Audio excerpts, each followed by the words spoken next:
This is the Impulsive Thinker Podcast, a show for high-achieving ADHD entrepreneurs. Together, we will inform and educate you about how to improve your self-awareness while developing systems, routines, and habits for conquering the entrepreneurial world. Here is your host, Andre Brisson. Hey there, this week we're talking with Dr. Atul Kular, and the topic was about ADHD and sleep and how ADHD affects sleep and how other things affect sleep that's not necessarily related to ADHD. And to me, the whole conversation had two big messages from him. And the one is, what is your circadian rhythm, your unique circadian rhythm? And in the end, it's not how much sleep that you got in the day, it's how did you function that day? That really hit me because the last few days, I think you can hear in my voice, I had a little head cold and it's been stuffed up, and I try to get a lot of sleep, more sleep longer. But for some reason last time I just couldn't fall asleep. So I had my traditional 5-6 hours sleep and a lot less than I had the other nights. And it felt like last night it was getting worse with my head cold. But this morning I woke up actually better. And I think it was because I was within my usual pattern, 5 to 6 hours sleep pattern. And so that's how, and today I'm actually functioning a lot better than I have the other few days. I'm still stuffed up, but it's not as pronounced or distracting as it was before. And that's, I think it was another good key from Dr. Kular is when you're tired, your ADHD symptoms gets exasperated. And the other thing too is someone else was telling me, when you're, it was a very, very insightful thing that he said. He goes, you know what? When you're tired, you ever notice that's when all the stupid people show up? When you're tired? Think about that. Everyone seems to get dumber the more tired you are. Is that them or is that you? And when I heard that, I was like, yeah, I start to check myself now. If I'm very tired, I got to make sure my patience level is better controlled because my patience gets completely increased. My impatience increases dramatically the more tired I am, especially the more frustrated or annoyed I am. So I just thought I'd share a few things that I've learned with time over for me. And this is my circadian rhythm. It may work for you. It may not work for you. But I thought I'd just show you some things and what I figured out with time, what worked well for me. And the whole thing about being a night owl or a morning lark, for me, I'm still struggling with that in myself because, you know what? I would really prefer to stay up later to do some stuff and then sleep a little more later into the day. But for some reason, over my 20-year career, because that's the world it is, construction sites start early. And it was also a way for me to make sure I can get up and energize is to always have very, very early morning meetings, which means I have to be up at 5 or 6. But at the same time, in the morning, when no one's around, I can get a lot done because there's less distractions. Yet, on the flip side, you can do that in the evenings. And there's a couple things here. He was saying, a lot of ADHD people tend to understand the times in the day that they work the best. And I figured this out a long time ago. And honestly, I seem to do a lot of my best thinking between 7 a.m. and 10:30, 11 a.m. And then my second win for great thinking and really be able to head down, ass up, do work is actually 3 o'clock till 7. And sometimes I'll pick up some energy around 10, 11, 11, 12 at night, but that could just be too tired. But anyways, so between 11:30 and 3, I've actually start to schedule my day to not have to do a lot of serious thinking or doing high profile discussions or meetings that requires a good, to be on top of things to be able to provide and sell. So my less important stuff are done during that time. So catch up with friends or colleagues, or just simply reviewing work that doesn't require a lot of in-depth processing.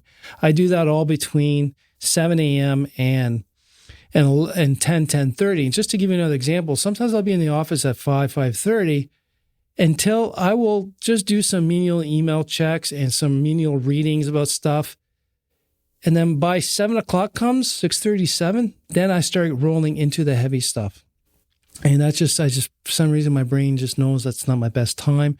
But 3 to 7 is my next run. The only problem is having young kids, got to be there for dinner. So what's the point of starting something at 3? Because I can't get out. Usually I do a 2-hour hyper-focus minimum. So it's one of those things. But identify what days of the time of the day that you work best. And that'll also help you with your energy level, like Dr. Kular said. Before bedtime, when I got diagnosed with ADHD and I understood what was going on, the brain doesn't stop. There's no such thing as relaxing for the ADHD brain, especially a hyperactive male like me.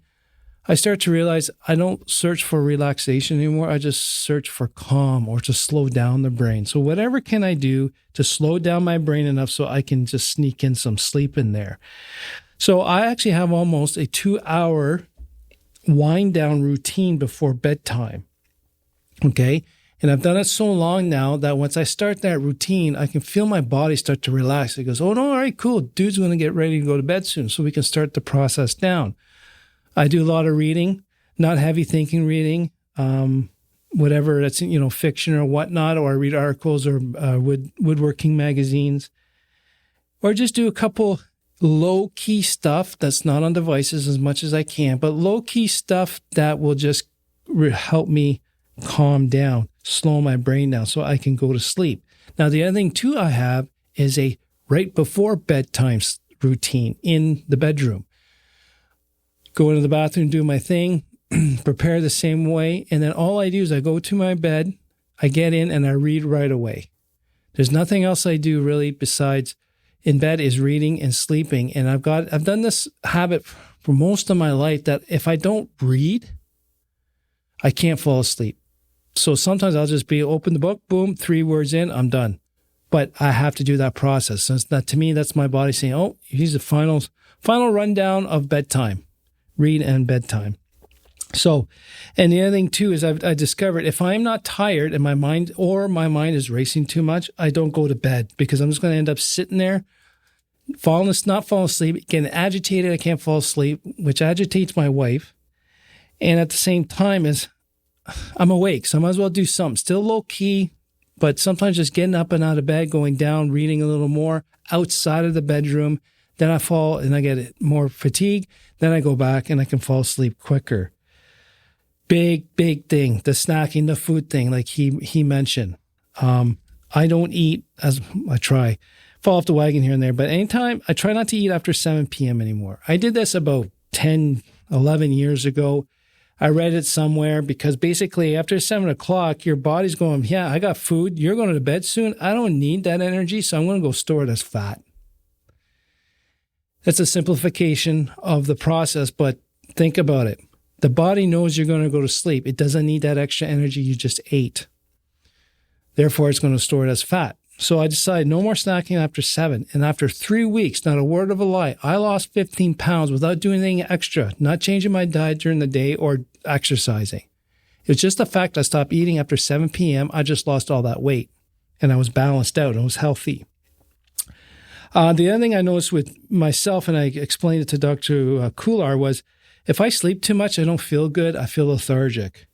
So the one thing I did learn is I never go back. I never sleep in on the weekends or the mornings because I really feel crappy and lazy all day. Or the big one is actually falling back asleep. So a lot of times the ADHD brain, when we fall back asleep, we can get into a heavy sleep. I don't get that frequently, but when I do, that's a good, serious, restful sleep. I don't get often, but a lot of times if I fall back asleep, I'm even more tired and I can't function that day very well. And just like you said, remember, it's more about how did you function in the day versus how much sleep you actually got or how good of a sleep you got. And you know what? Sometimes my body will just say, hey man, you got to go to bed early. Just go to sleep. I'm starting to listen to my body a lot of times, so I can just do that. Sometimes I'll go to bed an hour or two earlier, get that sleep, and then I'm back to my usual schedule. But what's happened over the last 8-9 years is completely different than my first 15 years of my entrepreneurial journey. My old ways was to sleep very little, 3 to 4 hours, go, go, go. And then every third or fourth weekend, I would have a crash weekend where if at any time I wasn't doing something, my eyes would close and I'd pass out for an hour or two. Do that all weekend, then I'd be back on my old schedule. That wasn't healthy. My body would not be able to keep up with that with time. So I thought it was an interesting conversation. I thought I would just share with you the things that I've done. Maybe it can spark your interest to take a look and track your patterns for the next couple of weeks about your sleep, your food, and your intake, and then see what something can be tweaked around or changed, and then identifying your own circadian rhythm. So thanks again for listening, and we'll talk to you soon. The ADHD transformation program has launched and it's working. Clients are saying it's changed their lives and I am their ADHD hack. So go to tacticalbts.com/ATJP for more information. I want you to join and learn your own ADHD vocabulary and to learn that you're not stupid and we can make you work effectively.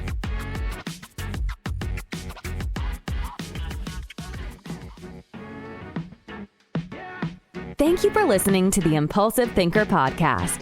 If you have a question, comment, or suggestion for the show, please visit theimpulsivethinker.com. The Impulsive Thinker podcast is produced by Tactical Breakthroughs and hosted by Andre Brisson. Remember, ADHD is only a part of you, not all of you.